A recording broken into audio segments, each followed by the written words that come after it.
मत्ती 25वां बाब और उसकी 24वीं आयत से।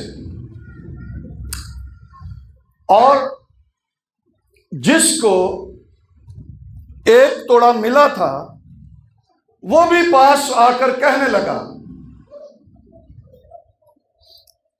ऐ खुदावन, मैं तुझे जानता था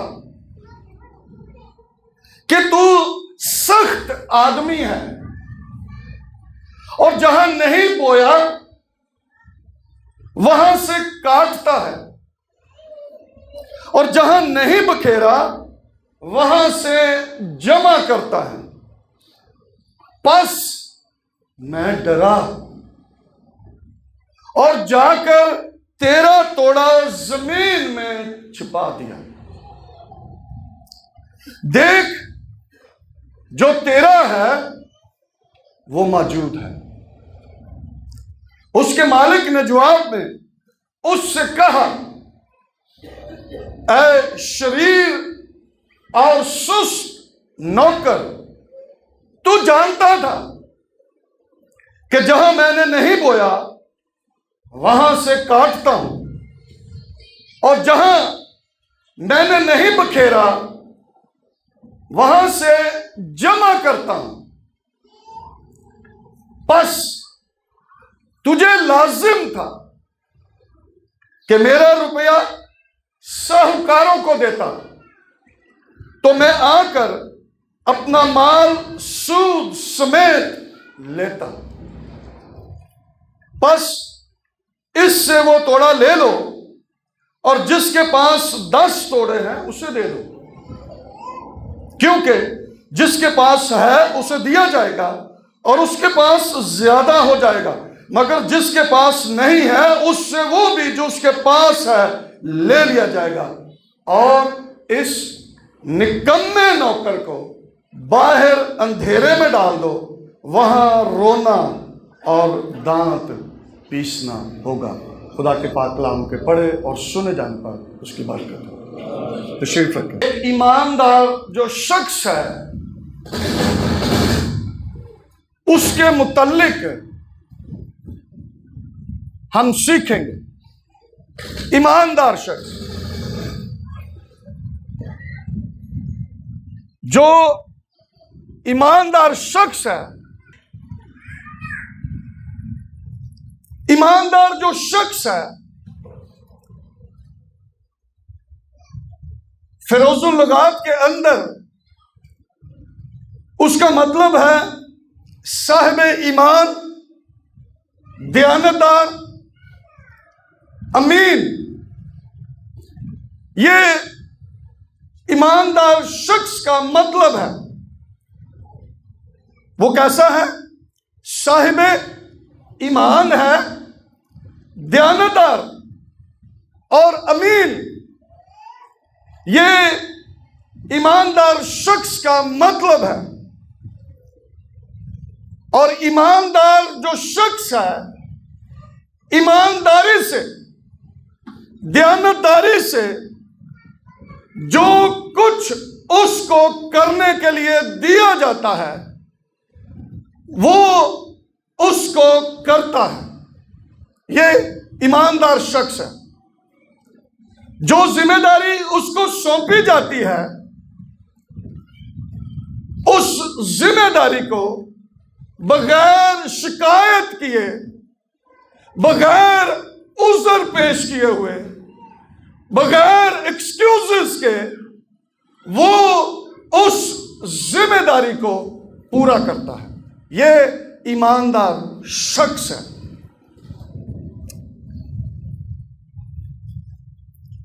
वो जो ईमानदार शख्स है, ईमान लाने के सबब से वो ईमानदार ठहरा है और अब उस ईमानदार शख्स को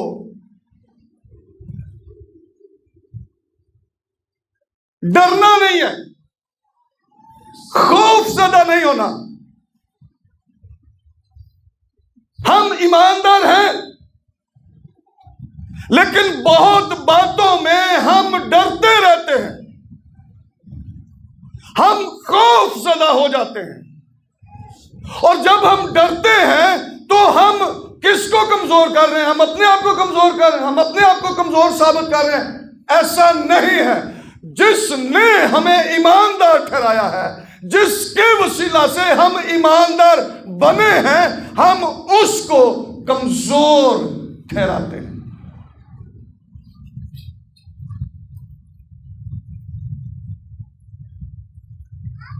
दाऊद ने इस बात को शरीयत में सीख लिया था कि जब तू बड़े बड़े लोगों को देखे तो डरना नहीं है, खौफजदा नहीं होना।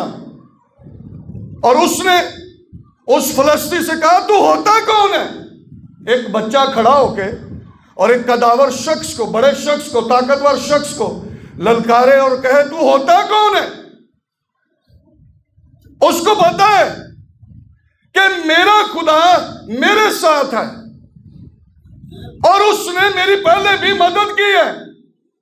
मैंने रीछ को भी फाड़ा है, मैंने शेर को भी चीरा है, और ये उनमें से एक की मानद है। वो डरता नहीं है।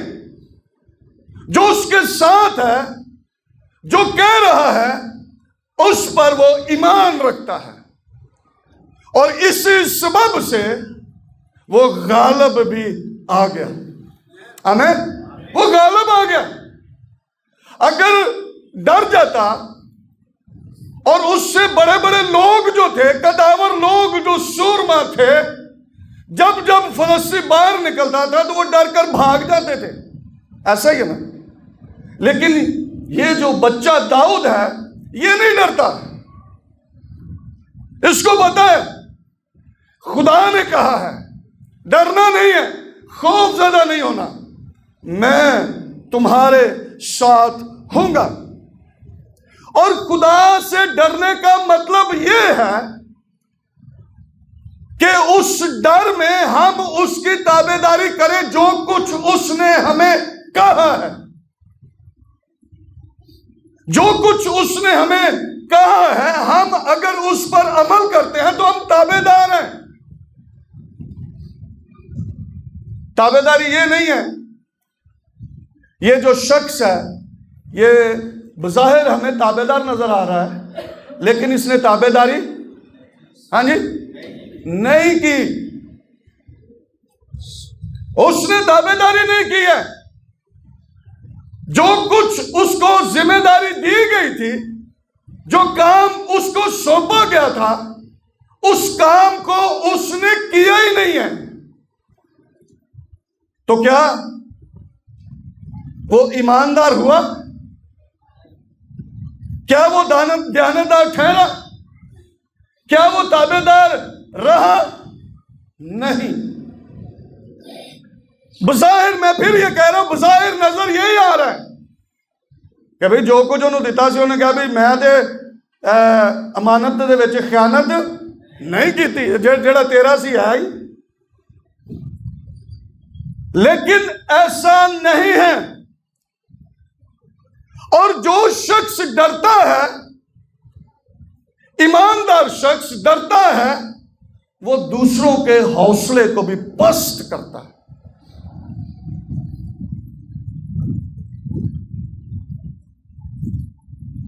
जो फौजी लड़ते हैं ना, अगर कोई फौजी पीछे की तरफ भागे तो उसको गोली मार देते हैं कि भी ये दूसरे का भी हौसला पस्त ना करे। आगे बढ़ना है, डरना नहीं है। दुश्मन चाहे जितना मर्जी बड़ा है, डरना नहीं है। और हम जिस दुश्मन की बात करते हैं उससे कहीं ज्यादा बड़ा हमारा खुदावंद खुदा है, जो अपने लोगों के साथ रहता है।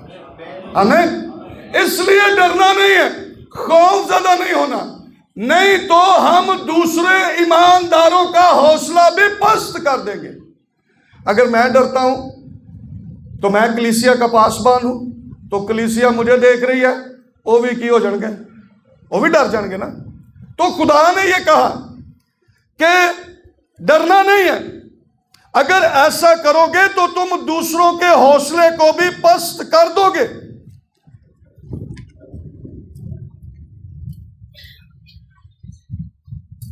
इस्तिश्ना 20 बाब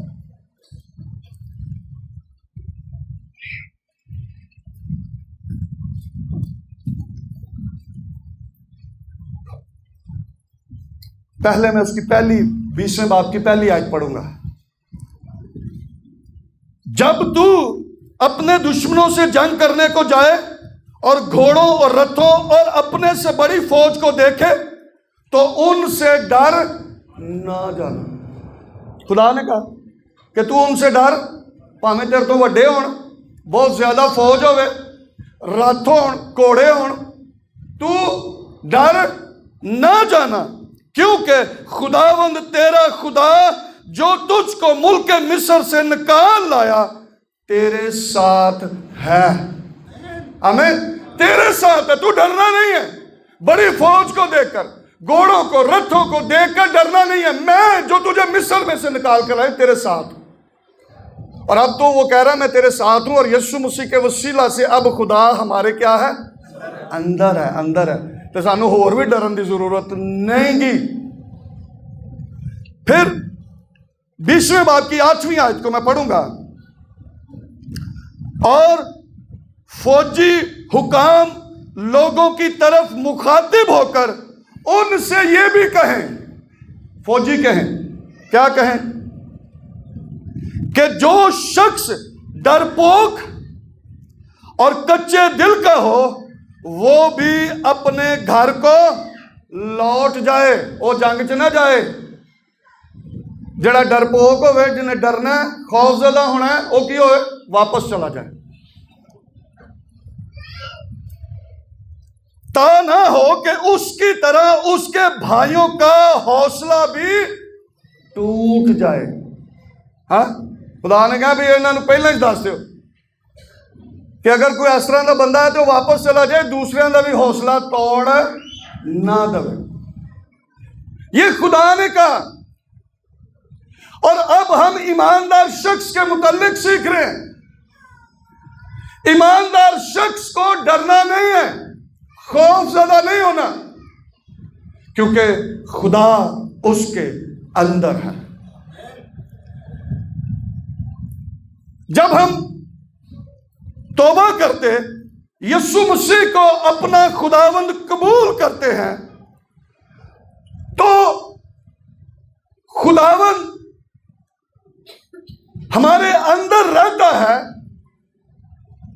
और हमारे वसीला से वो इब्लीस और उसकी कुव्वतों को खौफ ज़दा करता है। बल्कि हमारे जो इर्द गिर्द लोग हैं वो भी हमारे सबब से खौफ ज़दा हो जाते हैं। यूना ने कहा जब तूफान आ गया तो उसने क्या कहा? उसने कहा मैं अबरानी हूं। तो उसका खौफ, जो जहाज के ऊपर दूसरे लोग थे उन पर उसका खौफ छा गया। खुदा उनको खौफ ज़दा करता है, और अगर हम डर रहे हैं तो हम उनको कैसे खौफ ज़दा कर सकते हैं? बाइबल ये कहती है कि इब्लीस का मुकाबला करो वो तुमसे भाग जाएगा। तो अगर मैं खुद डर रहा हूं तो मैं उन्हें कैसे निसावांगा भाई? इसलिए डरने का मतलब मैंने पहले बताया ये है कि जो कुछ खुदा हमसे कलाम करता है हम उसकी ताबेदारी करें, ना कि डर जाएं, खौफज़दा हो जाए। ऐसा नहीं करना।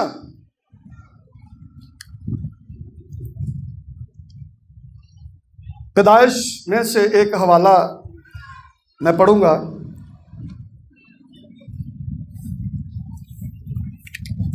पैदाइश 35वां बाब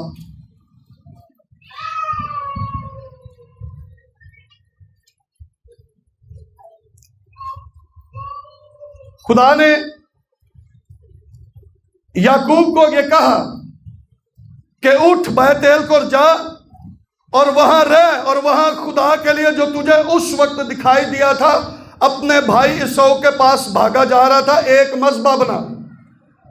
और याकूब ने लोगों को यह कहा कि तुम दूसरे देवताओं को छोड़ो और खुदा की परस्तिश करो, खुदा की इबादत करो। और उन्होंने क्या किया? उन्होंने अपने दरमियान से उन देवताओं को तर्क किया और अपने कानों से मुंदरे उतार कर उन्होंने याकूब को दिए। और फिर क्या हुआ? 5वीं पैदाइश 35वें बाब की 5वीं आयत के अंदर, बल्कि 4थी मैं पढ़ता हूं ताकि आपको समझ आए। तब उन्होंने सब बेगाना देवताओं को जो उनके पास थे और मुंदरों को जो उनके कानों में थे याकूब को दे दिया। और याकूब ने उनको उस बलूत के दरख्त के नीचे जो सिकम के नजदीक था दबा दिया। उन्होंने क्या किया? छोड़ दिया, देवताओं को छोड़ दिया जिनकी वो पूजा प्रस्तुत करते थे, छोड़ दिया।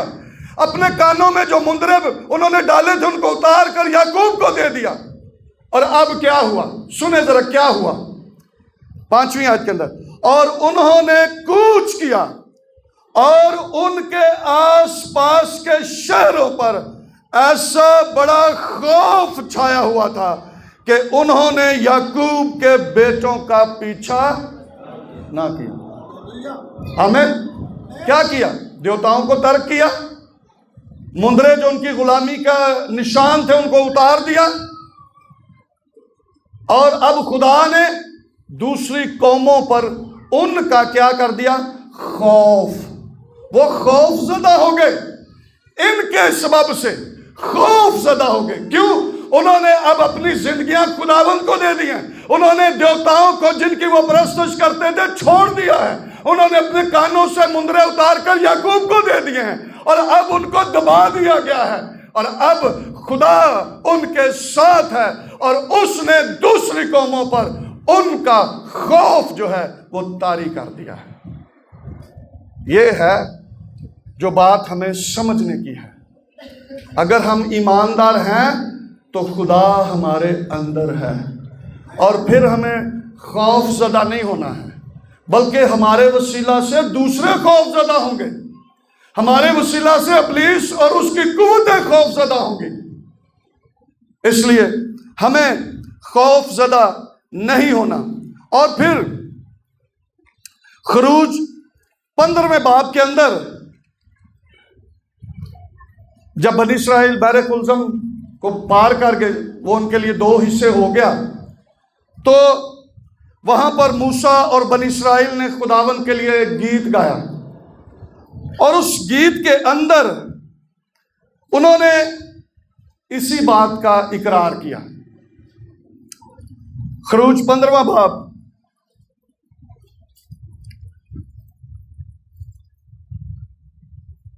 और उसकी 13वीं आयत से मैं पढ़ रहा हूं। अपनी रहमत से तूने उन लोगों की जिनको तूने खलासी बख्शी रहनुमाई की और अपने जोर से तू उनको मुकद्दस मकान को ले चला। कौमें सुनकर थरा गई। कौमें क्या हो गई? थर थर कंबन लग गई। और फलस्तीन के बाशिंदों की जान पर आ बनी है। अदूम के रईस हैरान है। मुआब के पहलवानों को कपकपी लग गई है। कनान के सब बाशिंदों के दिल पिघले जाते हैं इस बड़े काम के सबब से जो खुदा ने अपने लोगों के लिए, अपनी कौम बनी इस्राइल के लिए किए हैं।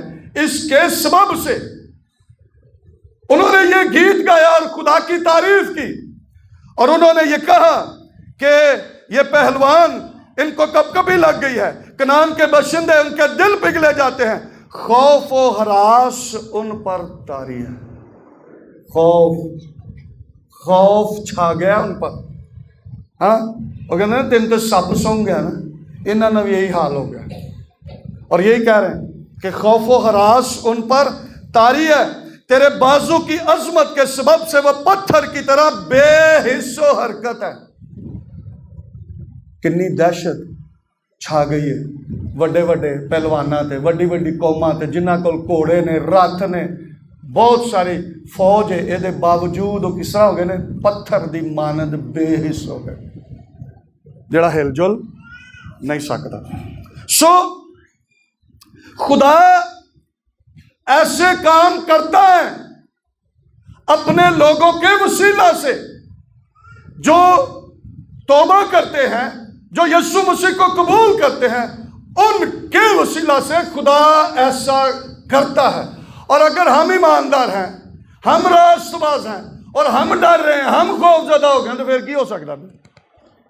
हाँ, वो की कहते हैं पंजाबी च कहते हैं बलियां दित्तियां हाँ नहीं खलोता जाना। उंज फिर असी भावें जिन्ने मर्जी किसी ने कहे तू शेर है, तू शेर है, उन्हें कितों शेर होना भाई?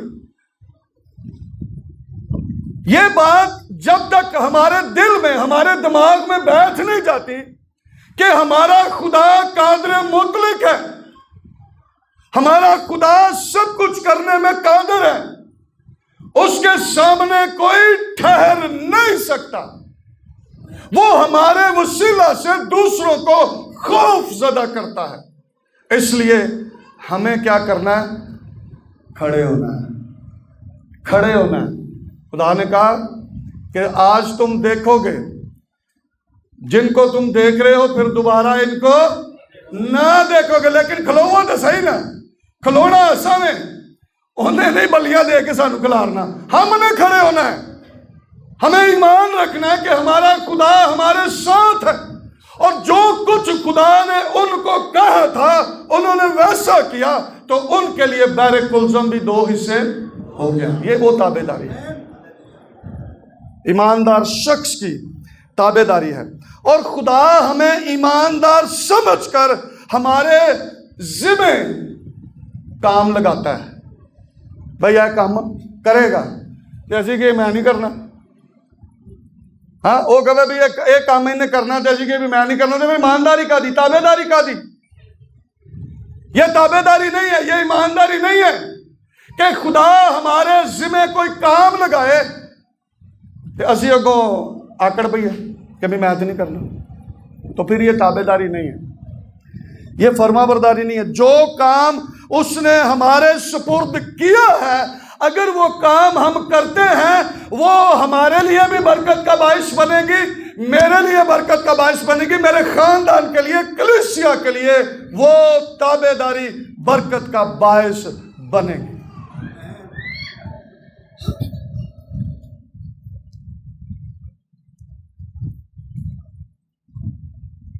कहते तो हैं कि हम दयानतदार हैं, हम ईमानदार हैं, लेकिन हम दयानतदार तो है नहीं। छोटे छोटे कम्मा च दयानतदार नहीं तो वड्डियां च कितों रहना? यीशु ने क्या कहा? यीशु ने लूका 16वें बाब की 12वीं आयत के अंदर लिखा, जो थोड़े में दयानतदार है, हाँ जी, उसको ज्यादा का मुक्ता। तो थोड़े च नहीं असी दयानतदार रहन दे देने, बहुते का कितों असी मालक बनना। ये ईमानदारी इस बात पर मुनस्सर है कि हम ताबेदारी करें, जो कुछ खुदा हमसे कह रहा है उसके मुताबिक हम चलें, ना दाएं ना बाएं, उसके मुताबिक हम अपनी जिंदगियां बसर करते रहें। और अगर हम ताबेदारी नहीं करते तो याद रखें हम बेफल रह जाते हैं, और जो बेफल रह जाता है उसका अंजाम फिर खतरनाक है। जब ताबेदारी नहीं करते तो फिर क्या रह जाते हैं? बेफल रह जाते हैं। और बेफल जो शख्स है उसके मुतल्लिक यीशु मसीह ने खुद कहा, मत्ती 3वें बाब की 10वीं आयत के अंदर लिखा है,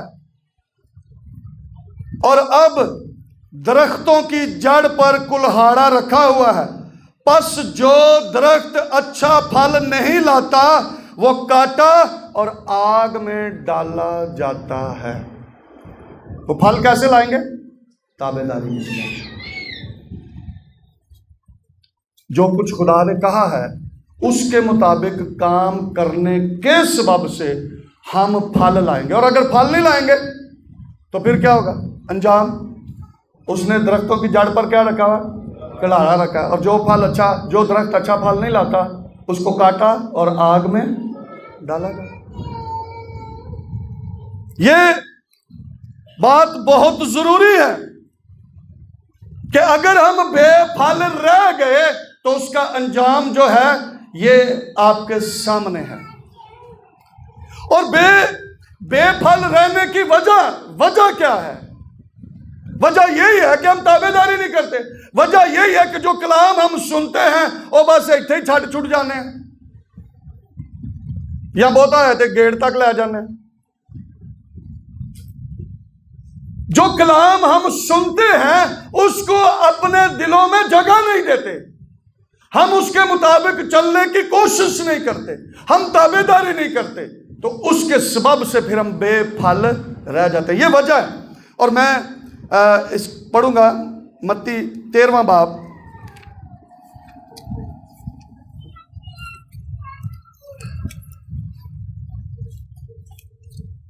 और उसकी 22वीं आयत को पढ़ूंगा।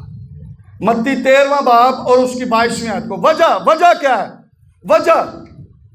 वजह सुने, बेफल रहने की वजह।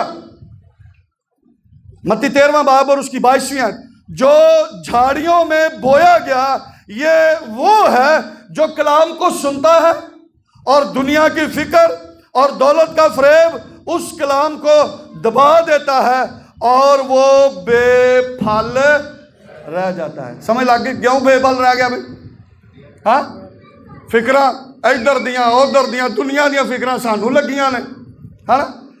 क्या दुनिया की फिक्र और दौलत का फरेब उस कलाम को दबा देता है और वो बेफल रह जाता है। ये है बेफल रहने की वजह कि वो कलाम जो हमारे अंदर बोया गया है वो उगता ही नहीं है। ਉਹ ਫਿਕਰਾਂ ਜਿਹੜੀਆਂ ਨੇ ਉਸ ਕਲਾਮ ਨੂੰ ਦਬਾ ਦਿੰਦੀਆਂ ਨੇ। ਅਸੀਂ ਕਲਾਮ ਤੇ ਭਰੋਸਾ ਨਹੀਂ ਰੱਖਦੇ, ਕਹਿਣ ਵਾਲੇ ਦਾ ਅਸੀਂ ਯਕੀਨ ਨਹੀਂ ਕਰਦੇ, ਤੇ ਅਸੀਂ ਦੁਨੀਆ ਦੀਆਂ ਫਿਕਰਾਂ ਤੇ ਦੌਲਤ ਦੇ ਚੱਕਰਾਂ ਦੇ ਵਿੱਚ ਪੈ ਕੇ ਉਸ ਕਲਾਮ ਨੂੰ ਕੀ ਕਰਨੇ ਆ? दबा देते। और इस वजह से हम बेफल रह जाते हैं। ये वजह है, बेफल रहने की वजह ये है। सो इसलिए हमें जो ਅਸੀਂ पूछिए कि भी वजह की है, बेफल क्यों है? खुदा ने कहा कि भी मैं 3 साल तो, लेकिन फल नहीं है, तो अब क्या कर, इस दरख्त को काट दे, हमें जमीन में भी घेरिया था। वो नहीं चाहता कि हम बेफल रहें, वो चाहता है कि हम बहुत सा फल लाएं। यीशु मसीह ने खुद कहा, जहां पर यीशु ने यह कहा कि अंगूर का हकीकी दरख्त मैं हूं, तो आगे चलकर यीशु मसीह ने कहा कि मेरे बाप का जलाल इसी से जाहिर होता है कि तुम बहुत सा फल लाओ।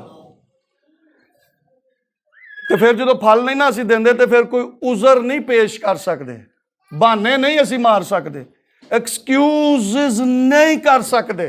उन्होंने तो पता, लोगों तो असी दस लवांगे कि भाई वो मैं इधर जाना सी तो इसलिए मैं इधर ਨੂੰ चला गया तो मैं काम नहीं किया, है ना? बहाने ने साढ़े को। मूसा को खुदा ने कहा, मूसा ने कहा नहीं खुदा तू तो जानता है मैं तो बोल नहीं सकता। जदाउन ਨੂੰ खुदा ने कहा कि तू इसी जोर में चल, उन्हें कहा नहीं खुदावन मैं तो बहुत छोटा वा, मेरा घराना भी बहुत छोटा है, तो मैं की कर सकना। हम उजर पेश करते हैं।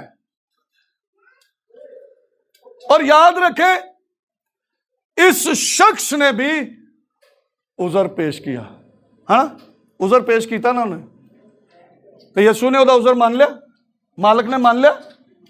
क्यों जी? उजर उन्हें पेश किया ना, लेकिन क्या कहा मालिक ने? उसने कहा तुझे लाजम ना था, जो तेनू पता भी सी, तू जानता था कि मैं सख्त हूं, मैं जहां पर नहीं बखेरता वहां से भी जमा करता हूं, जहां नहीं बोता वहां से भी काट लेता हूं, तो तुझे वाजिब ना था मेरा पैसा साहूकारों को दे देता। उजर नहीं मन्या होता,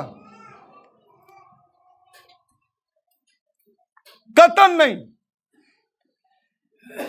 हमें इस बात को समझना है, उजर पेश करने से हमारा काम नहीं बनना। हम ईमानदार हैं और जो जिम्मेदारी हमें सौंपी गई है उस जिम्मेदारी को हमने पूरा करना है। आमीन। वो हर हाल में पूरी करनी है वो जिम्मेदारी। अभी उन्होंने खुदा नो सी गुजर पेश कर सकने, ਉਹਦੇ ਕੋਲ तो सब कुछ खुली किताब की मानद है, सब कुछ वो जानता है।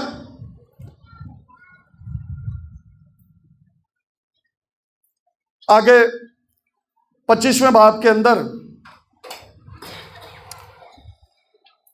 यीशु मसीह ने बताया कि जब इब्ने आदम अपने जलाल को आएगा तो फरिश्ते उसके साथ आएंगे, तो ये सारे वाकयात होंगे।